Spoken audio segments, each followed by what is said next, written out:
Hi friends, good morning. আমার স্নান হয়ে গেছে, এখন আমি লাঞ্চ রেডি করব।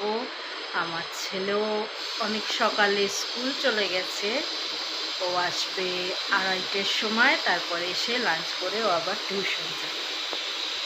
এই যে লাঞ্চ রেডি, কুলে শাক ভাজা, মৌরলা মাছের আলু দিয়ে ঝোল, ঝাল, মৌরলা মাছের আলু দিয়ে ঝাল আর মৌরলা মাছের টক। যে ডিনার রেডি, পরোটা, এখানে লাউ আলু ছোলা দিয়ে তরকারি। ফ্রেন্ডস, আমাদের ডিনার হয়ে গেছে, এখন শুতে যাচ্ছি। কাল ভোরবেলায় উঠা আছে, কারণ কালকে ছেলের স্কুল আছে, ওর জন্য টিফিন ব্রেকফাস্ট সব বানাতে হবে।